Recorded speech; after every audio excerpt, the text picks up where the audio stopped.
Hello friends, welcome to my YouTube channel. আজকে আমরা আধুনিক ভারতের ইতিহাসের যে চ্যাপ্টারটা পড়বো বা যে টপিকটা পড়বো সেটা হচ্ছে ভারতে কেন্দ্রীভূত শাসন ব্যবস্থার বিকাশ, যেটা ওয়ারেন হেস্টিংস থেকে লর্ড কর্নওয়ালিস পর্যন্ত যে কেন্দ্রীভূত শাসন ব্যবস্থা তৈরি করা হয়েছিল। এর আগে আমরা যেটা ক্লাসে করেছি সেটা হচ্ছে দ্বৈত শাসন ব্যবস্থা, দেওয়ানি লাভের ফলে দ্বৈত শাসন এসেছিলো এবং দ্বৈত শাসনের ফলে তার কী কী কুফল সেগুলো আমরা অলরেডি তো ক্লাস করে নিয়েছি। তো যারা যেই দুটো ভিডিও দেখোনি তার ভিডিওর লিঙ্ক আমি ডিসক্রিপশানে দিয়ে দেবো, সেখান থেকে তোমরা দেখে নিতে পারো অথবা চ্যানেলের প্লে লিস্ট থেকেও দেখতে পারো।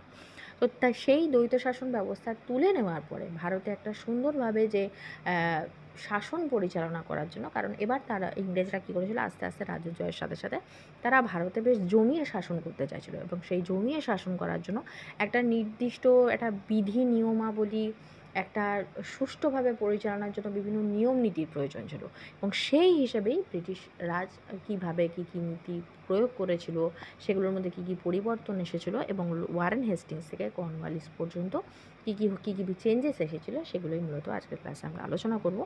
এগুলো যে প্রশাসনিক ব্যবস্থার কথা আমরা বলছি বা কেন্দ্রীয় শাসন ব্যবস্থার কথা বলছি, এর আবার সেকেন্ড পার্ট আবার আসবে, সেটা আসবে কখন, সিপাহি বিদ্রোহের পরে। তখন আবার কী কী চেঞ্জেস এসেছিলো সেগুলো আবার তখন পড়ব। এখন মোটামুটি এই যে অ্যাক্টগুলো থাকবে এর ওপর নির্ভর করেই কিন্তু আপাতত সিপাহি বিদ্রোহের পটভূমি চলা পর্যন্ত কিন্তু এরকমভাবেই চলতে থাকবে। তাহলে সেক্ষেত্রে হেস্টিংসের আমলে এবং কর্নওয়ালিসের আমলে কী কী পরিবর্তন এসেছিলো, কী কী অ্যাক্ট এসেছিলো, সেগুলোকে কীভাবে প্রয়োগ করা হয়েছিল সেগুলোই মূলত আজকের ক্লাসে আমরা আলোচনা করব। তো ভিডিও স্টার্ট করার আগে বলি, যারা চ্যানেলে ফার্স্ট টাইম ভিজিট করছো তারা কিন্তু অবশ্যই চ্যানেলকে সাবস্ক্রাইব করো। সাবস্ক্রাইব বাটনের পাশে থাকা যে বেল আইকন রয়েছে সেখানে অলে ক্লিক করো, তাহলে যখনই আমি কোনো নতুন ভিডিও তোমাদের জন্য আপলোড করব তার নোটিফিকেশান তোমাদের কাছে পৌঁছে যাবে। আর যদি ভিডিও ভালো লাগে অবশ্যই ভিডিওকে একটা ছোটো লাইক করো, তোমার বন্ধুদের সাথে বেশি করে শেয়ার করো, যাতে আমার রিচ আরও বেশি করে তোমাদের কাছে পৌঁছায় এবং আরও ভালোভাবে যাতে আমরা প্রিপারেশান করতে পারি। তো চলো আজকে ক্লাস শুরু করা যাক।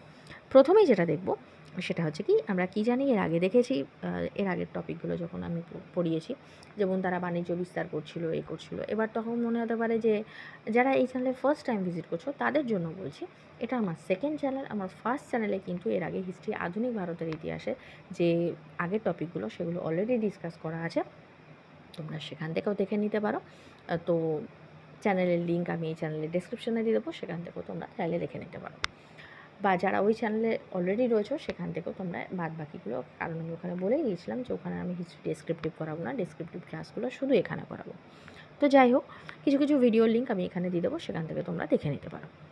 যাই হোক, তো আমরা কি জানি যে ভারতে বিভিন্ন জায়গায় তারা বাণিজ্যের জন্য বাণিজ্য কুঠি নির্মাণ করেছিল। তো ভারত ইস্ট ইন্ডিয়া কোম্পানি ভারতের বিভিন্ন স্থানে যেসব বাণিজ্য কুঠি স্থাপন করেছিল সেগুলো পরিচালিত হতো মূলত তিনটে জায়গা থেকে। কোথায় কোথায়? কলকাতা, মুম্বাই আর মাদ্রাজ। অর্থাৎ এক কথায় কলকাতা, মুম্বাই আর চেন্নাই। আধুনিকভাবে আগের নাম ছিল মুম্বাই এবং মাদ্রাজ। এই তিনটি কেন্দ্রেই কিন্তু যথাক্রমে, অর্থাৎ কলকাতা, মুম্বাই এবং মাদ্রাজ প্রেসিডেন্সি নামে পরিচিত ছিল, কারণ যেগুলো ওর মধ্যে থেকেই সমস্ত কাজ পরিচালনা করা হতো, কারণ এগুলোকে তাহলে প্রেসিডেন্সি বলা হতো। এই উক্ত প্রেসিডেন্সিগুলির মধ্যে কিছু কিছু স্থানীয় সভা বা কাউন্সিল ছিল, লোকাল কাউন্সিল ছিল, এবং এই সভাগুলোই কিন্তু নিজ নিজ প্রেসিডেন্সির অন্তর্ভুক্ত যেসব শাসন কার্য ছিল সেগুলোই মূলত তারা পরিচালনা করত। এবং স্থানীয় সভাগুলি কোম্পানির পরিচালক বর্গের যারা পরিচালনা করতো তাদের নির্দেশ অনুযায়ী সাধারণত কাজ করতে থাকতো। তাহলে এই হচ্ছে কেন্দ্রীভূত শাসন ব্যবস্থা বিকাশের হচ্ছে এক কথায় বলা যায় যে পটভূমি। তাহলে এর ফল থেকে কিভাবে শাসন ব্যবস্থার আস্তে আস্তে, অর্থাৎ প্রেসিডেন্সির কর্মচারীদের থেকে আস্তে আস্তে কিভাবে গভর্নর জেনারেলের হাতে সমস্ত ক্ষমতা গেল সেগুলো এবার আমরা আস্তে আস্তে ডিসকাস করব। দেওয়ানি লাভের পর থেকে কোম্পানি প্রত্যক্ষভাবে শাসন ব্যবস্থার সঙ্গে যুক্ত হয়নি, সেটা তো আমরা দেখেছি। তারা কেবলমাত্র সুপারভাইজ করার জন্যই কাজ করত। বাংলায় কোম্পানি দ্বৈত শাসন, তার কুফল বিশেষত কোম্পানি কর্মচারীদের শোষণ ও তাদের যে সীমাহীন দুর্নীতি, সেটা ইংল্যান্ডের কর্তৃপক্ষের কাছেও কিন্তু পৌঁছয় এবং সেখানে ইংল্যান্ডেও কিন্তু এর একটা বিরুদ্ধে অনেক তারা সেখানে যারা বুদ্ধিজীবী ছিলেন তারা কিন্তু এর বিরোধিতা করতে থাকেন। তার ফলে কোম্পানির ব্রিটিশ সরকার বাধ্য হয় যে কোম্পানির যে অনিয়ন্ত্রিত যে কার্যকলাপ রয়েছে তার উপরে কিছুটা নিয়ন্ত্রণ আনতে। সেই হিসেবেই কিন্তু 1772 খ্রিস্টাব্দে বাংলার গভর্নর জেনারেল হিসেবে ওয়ারেন হেস্টিংসকে পাঠানো হয় এবং ওয়ারেন হেস্টিংস ভারতে বা বাংলার গভর্নর জেনারেল হয়ে এসে প্রথমেই কিন্তু তিনি দ্বৈত শাসনে অবসান ঘটান বা বিলোপ ঘটান। এর ফলে কিন্তু একটা ব্যবস্থা ছিল, সেটাকে হঠাৎ করে বিলোপ করে দেওয়া হলো বা বন্ধ করে দেওয়া হলো। তাহলে তার জায়গায় নতুন তো কোনো জিনিস আনতে হবে, এবং সেই তাগিদেই সেই নতুন করে শাসন ব্যবস্থা গড়ে তোলার প্রয়োজনীয়তার কারণেই কিন্তু ব্রিটিশ পার্লামেন্ট ভারতে কোম্পানি কর্তৃত্বের উপরে কিছু নিয়ন্ত্রণ আরোপ করে, এবং আস্তে আস্তে ব্রিটিশ শাসিত ভারতে একটি সুসংহত কেন্দ্রীভূত শাসন ব্যবস্থা গড়ে তোলা সচেষ্ট হয়। এই উদ্দেশ্যে 1773 খ্রিস্টাব্দে, যখন ওয়ারেন হেস্টিংস অলরেডি ছিলেন, অর্থাৎ 1772 তিনি এসেছিলেন, 1773 খ্রিস্টাব্দে ওয়ারেন হেস্টিংসের সময়, ওয়ারেন হেস্টিংস 1772 থেকে 1785 খ্রিস্টাব্দ অবধি ছিলেন। তৎকালীন যিনি ইংল্যান্ডের প্রধানমন্ত্রী ছিলেন লর্ড নর্থ, তার উদ্যোগে ব্রিটিশ পার্লামেন্টে একটি রেগুলেটিং অ্যাক্ট বা নিয়ন্ত্রণ আইন পাশ করা হয়। এই আইনে কি বলা হয়? কোম্পানি ভারতীয় সাম্রাজ্যের প্রশাসনের দায়িত্বে একজন গভর্নর জেনারেল থাকবেন, এবং গভর্নর জেনারেলের সঙ্গে 4 জন সদস্য বিশিষ্ট একটি শাসন পরিষদ বা একটি কাউন্সিল থাকবে। বাংলার গভর্নর এই শাসন পরিষদের প্রধান হবেন, এবং তিনি গভর্নর জেনারেলের পদে উন্নীত হবেন। নেক্সট কি বলা হয়? নেক্সট বলা হচ্ছে, গভর্নর জেনারেল ও তার কাউন্সিলের মধ্যে যদি কোনো কারণে বা কোনো বিষয়গত ব্যাপারে যদি মতভেদ হয়, তাহলে যারা সংখ্যাগরিষ্ঠ হবে, অর্থাৎ অধিকাংশের মত যেটা হবে, সেটাই কিন্তু গ্রাহ্য হবে। মুম্বাই এবং মাদ্রাজে যেটা স্থানীয় যে শিবির বা স্থানীয় যে সভা, এখানে টাইপিং মিস্টেক হয়েছে, এটা হচ্ছে স্থানীয় সভা বা যেটাকে আগে আমরা বললাম লোকাল কাউন্সিল, তার অস্তিত্ব কিন্তু টিকিয়ে রাখা হয়েছিল।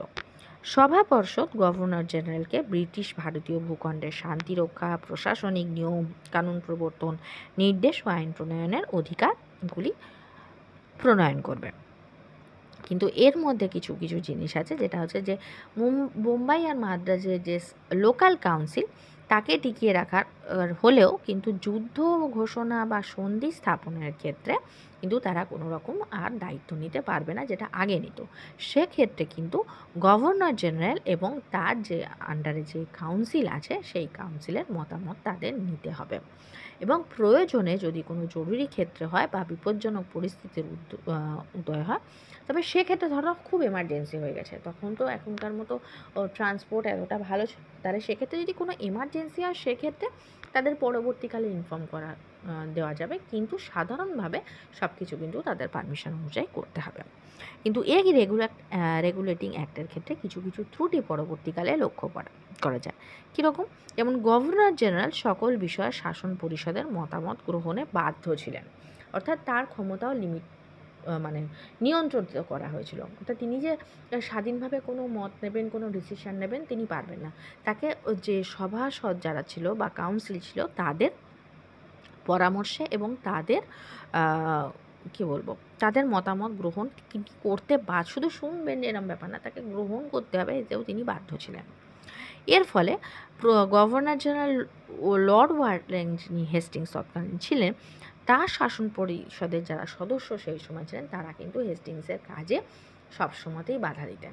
কারণ এর আগে আমরা যখন হেস্টিংস পড়েছি বা এর পরবর্তীকালে যখন আমরা বিভিন্ন শিক্ষার ক্ষেত্রে এগোবো, পাশ্চাত্য শিক্ষা ক্ষেত্রে এগোবো, তখন কিন্তু আমরা দেখব যে একদিকে যেরকম আমরা সাম্রাজ্যবাদী নীতির ক্ষেত্রে দেখেছি যে ব্রিটিশরা একটা ভারতীয়দের কবজা করেছিল, ভারতীয়দের আস্তে আস্তে পরাধীনতা করছিল, আর এক দিক দিয়ে তারা কিন্তু সেটা নিজেদের স্বার্থে হলো পাশ্চাত্য শিক্ষার আলো কিন্তু আস্তে আস্তে ভারতে নিয়ে আসছিল, যার সূত্র ধরে কিন্তু ভারতবর্ষে পাশ্চাত্য শিক্ষা নবজাগরণের একটা সূচনার আলো এসেছিল। আমি এখানে অনেকের মনে হতে পারে যে আমি ব্রিটিশদের সাপোর্ট করছি, আমি কাউকে সাপোর্ট করছি না। পরিস্থিতি যেরকমভাবে, অর্থাৎ একই লোকের নেগেটিভ সাইড, একই লোকের পজিটিভ সাইড, তাহলে সেক্ষেত্রে যখন প্রশাসনিক আমি বারবার বলছি যে ইংরেজরা ভারতে যে ইংরেজি শিক্ষার প্রবর্তন করেছিল, সেটা কিন্তু ভারতীয়দের শিক্ষার আলোয় আলোকিত করবে এরকম কোনো তাদের সৎ ইচ্ছা ছিল না। তারা নিজেদের প্রয়োজনের তাগিদে তাদের কিছু সরকারি কর্মচারী প্রয়োজন ছিল, যারা ইংরেজদের তদারকি করবে, তাবেদারি করবে, তদারকি বললে ভুল হবে, তাবেদারি করবে, এরম কিছু শিক্ষিত লোকের প্রয়োজন ছিল, যার জন্য তারা শিক্ষাকে এখানে নিয়ে এসেছিল। সেই ক্ষেত্রে যখন কিছু কিছু ডিসিশন তারা নিতে যাচ্ছিলেন, তাহলে সেই ক্ষেত্রে কিন্তু এই কাউন্সিল তার পথে বাধা হয়ে দাঁড়িয়েছিল। তাহলে এই অবস্থায় তার পক্ষে কাজ করা প্রায় অসম্ভব হয়ে পড়েছিল। নেক্সট কী ছিল, এই আইন অনুসারে আর একটা জিনিস বলা হয়েছিল, বোম্বাই ও মাদ্রাজ প্রেসিডেন্সির উপর গভর্নর জেনারেলের নিয়ন্ত্রণ তো প্রতিষ্ঠিত হয়েছিল, কিন্তু লোকাল যারা কাউন্সিল ছিল তারা অর্থাৎ গভর্নর জেনারেলকে সেরকম একটা মান্য করতো না। তারা মনে করতো যে তাদের স্বাধীনতায় হস্তক্ষেপ হচ্ছে, এবং তারা কোনোভাবে তাদের স্বাধীনতায় হস্তক্ষেপ করা পছন্দ করছিল না বা রাজি ছিল না। এই কারণে তারা প্রায় সময় কিন্তু গভর্নর জেনারেলের নির্দেশ অমান্য করত। আর এই অসুবিধাগুলো দূর করার উদ্দেশ্যেই পুনরায় ইংল্যান্ডের প্রধানমন্ত্রী, যিনি ছোট পিট বা ইয়াঙ্গার পিট নামে পরিচিত ছিলেন, 1784 খ্রিস্টাব্দে একটি নতুন আইন প্রবর্তন করেন, যেটা পিটস ইন্ডিয়া অ্যাক্ট বা পিটের ভারত শাসন আইন নামে পরিচিত। এখানে কি বলা হয়েছিল, এখানে বলা হয়েছিল গভর্নর জেনারেলের যে পরিষদের আগে যেটা বলা হয়েছিল সদস্য সংখ্যা থাকবে 4 জন ছিল, সেটা 4 জন থেকে কমিয়ে 3 জন করা হয়। জরুরি প্রয়োজনে গভর্নর জেনারেলকে তার পরিষদের মতামতকে অগ্রাহ্য করার অধিকার দেওয়া হয়। অর্থাৎ গভর্নর জেনারেল তার পরিষদের মতামত নেবেন তো, কিন্তু যদি তাদের মধ্যে মতবিরোধ বাধে এবং সেক্ষেত্রে গভর্নর জেনারেল যদি মনে করেন যে তাদের মতামতকে অগ্রাহ্য করে কাজ করবেন, সেই ক্ষমতা তাকে প্রদান করা হয়। দেশীয় রাজাদের সঙ্গে সম্পর্ক, যুদ্ধ ঘোষণা, শান্তি স্থাপন, রাজস্ব ও সেনাবাহিনীর ব্যবহার সম্পর্কে স্থানীয় সভা দুটির ওপরে যে স্বপার্ষদ গভর্নর জেনারেলের ওপরে পূর্ণ নিয়ন্ত্রণ স্থাপিত হয়। অর্থাৎ তার যে পর্ষদ বা কাউন্সিল ছিল, সেই কাউন্সিলের ওপরে পুরোপুরি কন্ট্রোল কিন্তু তাহলে গভর্নর জেনারেলের ওপরে ছেড়ে দেওয়া হয়। এ তো গেল হেস্টিংসের। এবার আসছি কর্নওয়ালিসের। লর্ড কর্নওয়ালিসের কিন্তু এক্ষেত্রে একটা গুরুত্বপূর্ণ অবদান ছিল। লর্ড কর্নওয়ালিস 1786 খ্রিস্টাব্দে অর্থাৎ 1785 পর্যন্ত হেস্টিংস ছিলেন। তারপরে 1786 খ্রিস্টাব্দে ভারতের গভর্নর জেনারেল নিযুক্ত হন কে? Lord Cornwallis. তার লক্ষ্য ছিল ভারতে একটি দক্ষ ও সুদৃঢ় শাসন ব্যবস্থা প্রবর্তন করা। তিনি প্রশাসন, বিচার ব্যবস্থা ও ভূমি রাজস্ব ব্যবস্থার ক্ষেত্রে কিন্তু কিছু খুবই উল্লেখযোগ্য কিছু পরিবর্তন সাধন করেছিলেন, এবং কর্নওয়ালিস প্রবর্তিত শাসন ব্যবস্থা এখনও পর্যন্ত অনেকটাই আছে। এবং কর্নওয়ালিস শুধু যে প্রশাসনিক ক্ষেত্রে না, বিচার এবং পুলিশি ব্যবস্থার ক্ষেত্রেও কিন্তু কর্নওয়ালিসের খুব ইম্পর্ট্যান্ট কিছু ভূমিকা রয়েছে। এবং কর্নওয়ালিসের যে পরবর্তী ক্লাসে আমরা যখন বিচার আর পুলিশ ব্যবস্থা পড়ব, সেখানে দেখব যে সেখানে পুলিশ বা ফৌজদারিতে কিছু নিয়মাবিধি তিনি করেছিলেন, যেটা কর্নওয়ালিস কোড নামে পরিচিত। সেটা নেক্সট ক্লাসে আমরা দেখব। তো সেই হিসেবে 1793 খ্রিস্টাব্দে কিন্তু একটা নতুন আইন বা সনদ আইন পাশ হয়। এই আইনে কি বলা হয়? এই আইনে বলা হয় গভর্নর জেনারেলের ক্ষমতা ও অন্যান্য দুটি প্রেসিডেন্সির উপর তার নিয়ন্ত্রণ আরও বৃদ্ধি করা হয়।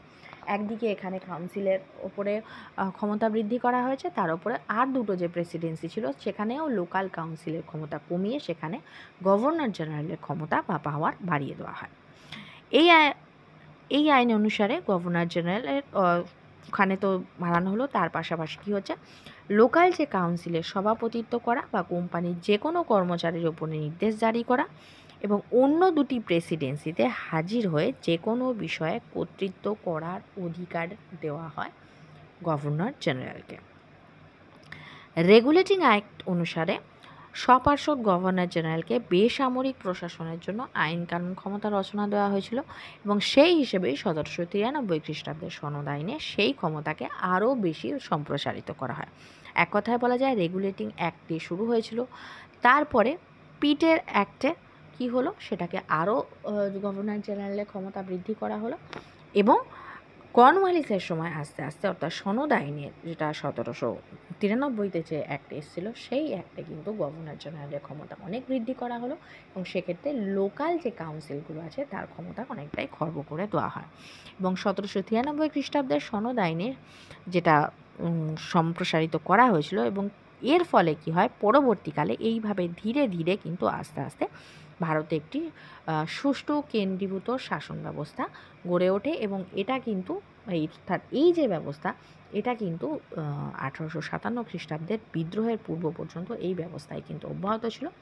পরবর্তীকালে বিদ্রোহের বিভিন্ন কারণ এবং বিদ্রোহের প্রেক্ষাপট, বিদ্রোহের ফলাফল, পরবর্তী প্রভাব, সেগুলোকে লক্ষ্য করে তারপরে তার মধ্যে কিছু কিছু এগুলো বহাল ছিল, এবং তার সঙ্গে সঙ্গে যেগুলো চেঞ্জ করা, অর্থাৎ বিদ্রোহের কারণ হিসেবে যেগুলোকে দেখা হয়েছিল, সেই চেঞ্জেসগুলো পরে আনা হয়েছিল। যখন আমরা সিপাহি বিদ্রোহের পরে সেই টপিকে যাব তখন আমরা সেগুলো দেখব। তো আজকের ক্লাসে আমরা কেন্দ্রীয় শাসন ব্যবস্থা দেখলাম। নেক্সট ক্লাসে আমরা বিচার আর পুলিশি ব্যবস্থা দেখব, সেটাও কিন্তু এই 1758 আগে 1857 আগে পর্যন্ত। সেখানেও আমরা ওয়ারেন হেস্টিংস এবং কর্নওয়ালিসের কী ভূমিকা আছে সেগুলো কিন্তু আমরা ভালোভাবে দেখব। তো আজকের ভিডিও এই পর্যন্ত। যদি ভিডিও ভালো লেগে থাকে তাহলে অবশ্যই ভিডিওকে একটা লাইক করো, যারা চ্যানেল নতুন চ্যানেলকে সাবস্ক্রাইব করো, সাবস্ক্রাইব বাটনের পাশে থাকা যে বেল আইকন রয়েছে সেখানে অলে ক্লিক করো, তাহলে যখনই আমি কোনো নতুন ভিডিও তোমাদের জন্য আপলোড করব তার নোটিফিকেশান তোমাদের কাছে পৌঁছে যাবে।